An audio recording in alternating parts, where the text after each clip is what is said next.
Fique por dentro das principais discussões que impactam seus investimentos e das análises de nossos especialistas sobre as movimentações do mercado financeiro. Falando nisso, nosso encontro é toda manhã, logo após a abertura do mercado. Entre nos canais oficiais do Itaú Personalité e envie suas dúvidas sobre recomendação de investimentos.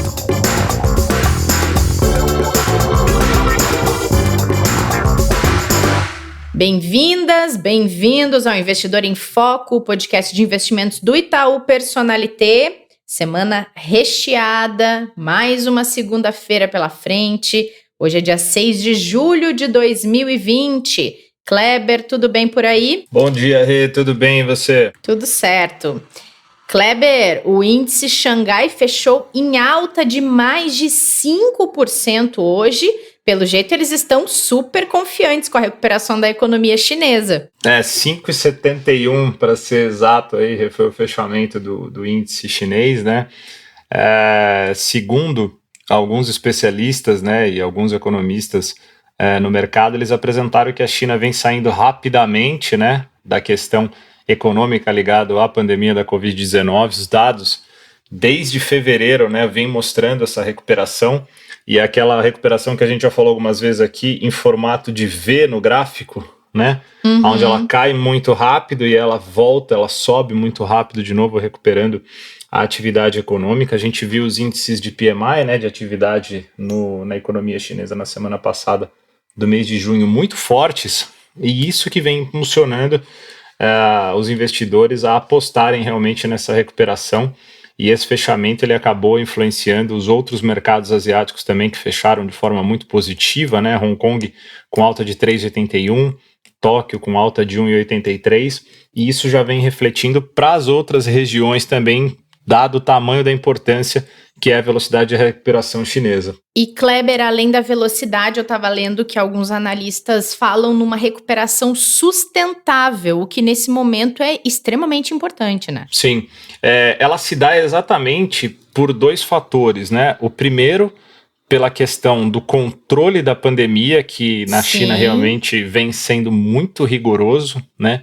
Os lockdowns que foram feitos, né? Os isolamentos e as quarentenas que foram impostas pelo governo chinês, é que pelo menos as informações que chegam dão essa sustentação de que a economia consegue agora se recuperar, uma vez que eles têm o controle da disseminação do vírus, né? E um risco muito baixo de uma segunda onda, que é a grande preocupação que ainda ronda ali Estados Unidos e um pedaço da Europa. Por isso, realmente, dessa sustentação mais forte que a gente vê ali na economia chinesa e no país como um todo ligado à pandemia. Sim.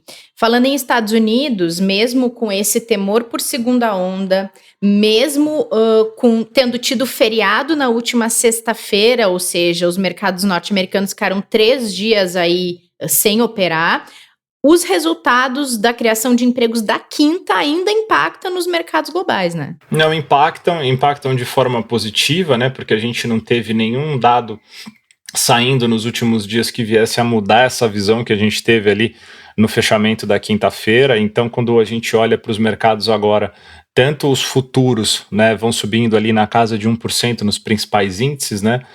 Principalmente para o S&P 500 subindo 1,11, né? O Nasdaq subindo 1,10. E a gente vê ali uma expectativa também de que a gente tenha o reflexo positivo das medidas todas também anunciadas pelo Fed, pelo governo norte-americano, de mais estímulos, né, de outras medidas que eles vêm tomando para injetar novos recursos a ponto de realmente ajudar na recuperação da atividade.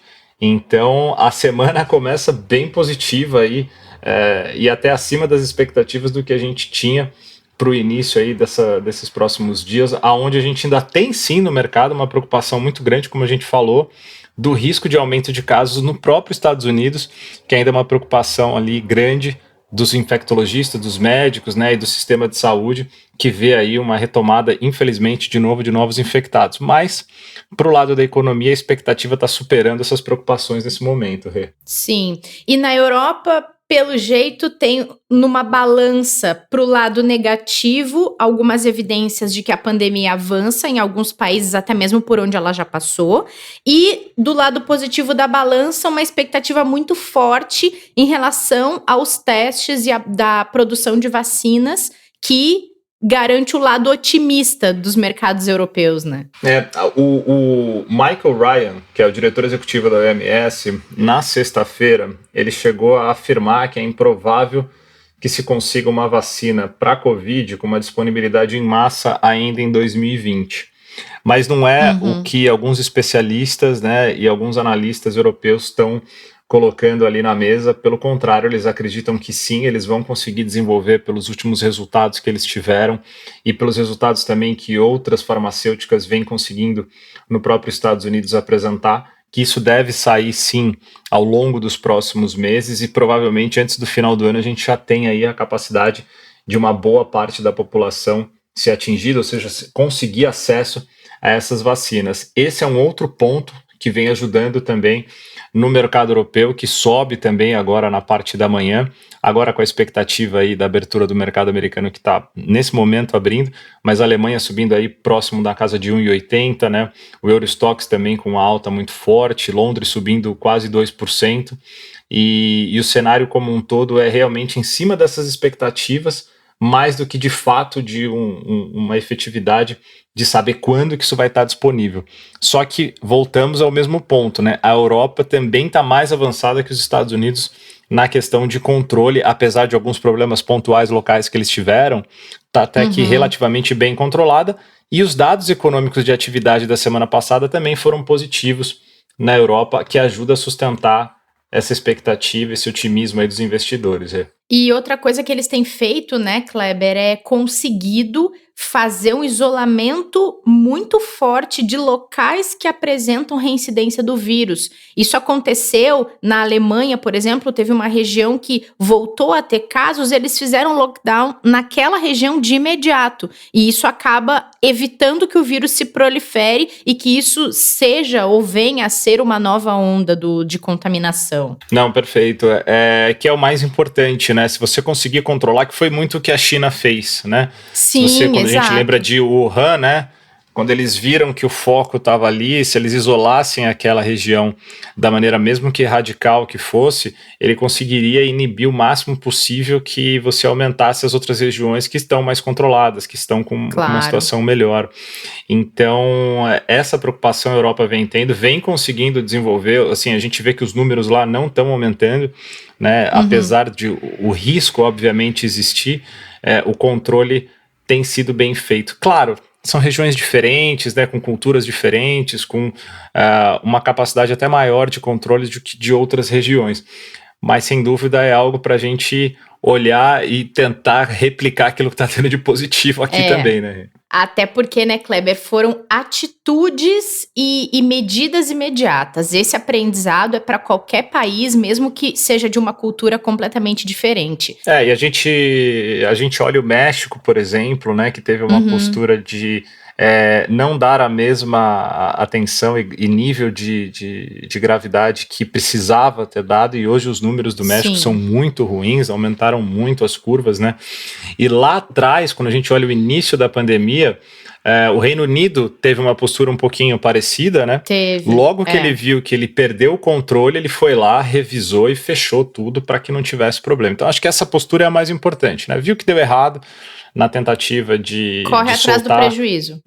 Exatamente, né? Fecha para que você não tenha um segundo problema de ter que voltar atrás depois, quando toda a economia estiver andando e você ficar parado, né? Que é pior, mas seria o pior cenário. Sim, outro dia estavam questionando a respeito do Brasil para o presidente da Organização Mundial da Saúde, ele só virou e falou assim, nunca é tarde para começar.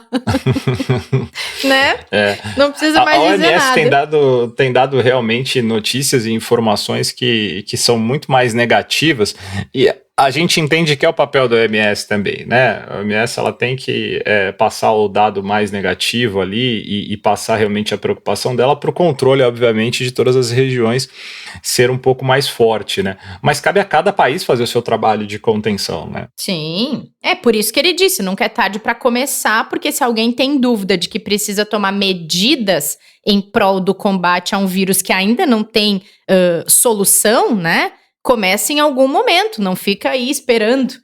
Bom, falando em Brasil ainda, vamos lá. Teve hoje Boletim Focus e também o ministro Guedes dizendo que deve ter reforma tributária ainda em 2020. Possível, será, hein, Kleber? Olha, o Guedes deu uma entrevista bem interessante, longa ontem, né, dando a fonte aqui a CNN, né, à noite, onde ele passou por diversos assuntos e realmente, se a gente olhar do ponto de vista de tudo que a gente está passando, foi uma apresentação bem rica, tanto em questão de informação quanto em questão daquilo que vem sendo feito pelo governo, né? Na semana passada, a gente teve, só para passar aqui, um fechamento positivo para o investidor, né? O Ibovespa fechou com alta de 3,12 na semana, o dólar se desvalorizou em relação ao real em 2,59, dando sinais aí também positivos, né, da aceleração que a gente teve, que a gente falou aqui de produção industrial, de alguns dados positivos locais, mas basicamente essa melhora é por andar na mesma esteira do otimismo do investidor no cenário internacional.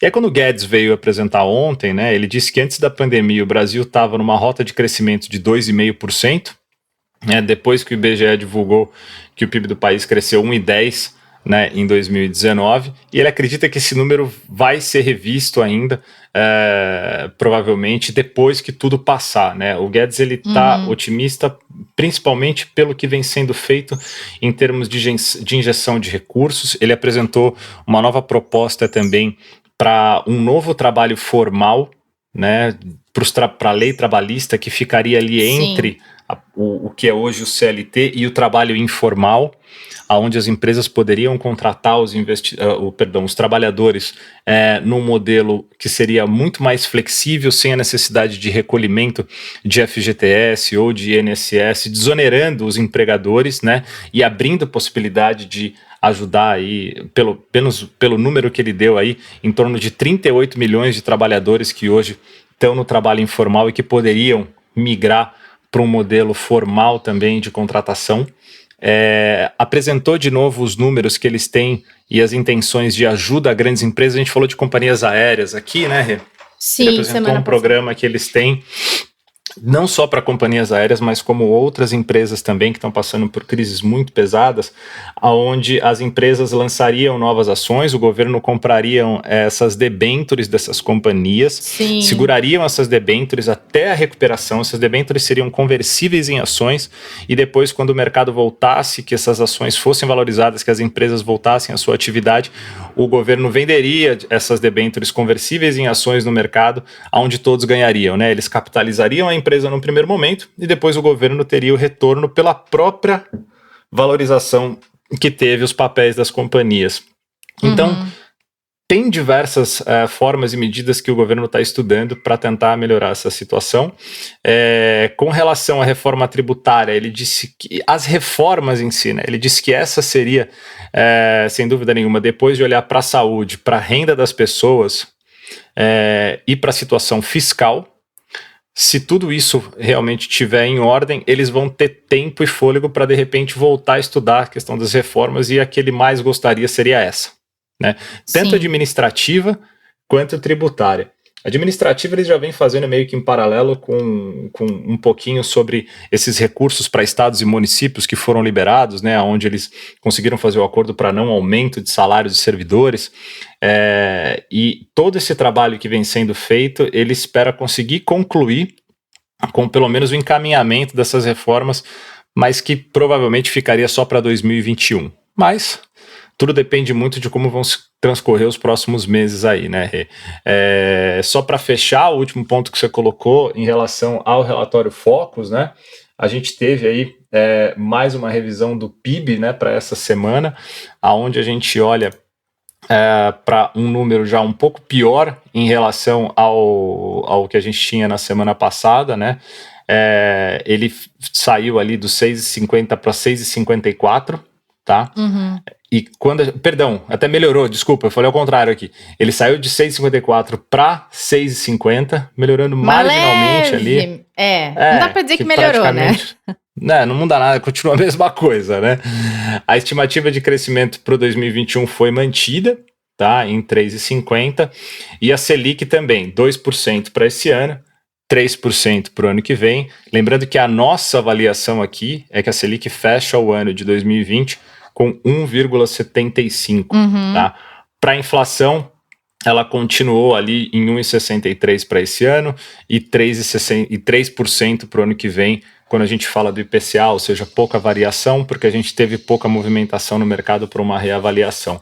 Acho que só um ponto aqui para fechar que é importante agora, quando a gente fala também de desenvolvimento e de crescimento e para o investidor, é que agora a gente vai ter o anúncio do resultado, vai começar a safra nas próximas semanas de resultados trimestrais das empresas, que é super importante para a Bolsa também. E balanços semestrais também, né? Exatamente, que vai ser o resultado do segundo TRI, que é o segundo TRI que é o trimestre mais afetado e mais pesado que a gente tem até agora, desde o início da pandemia. Então isso vai influenciar muito nos mercados também.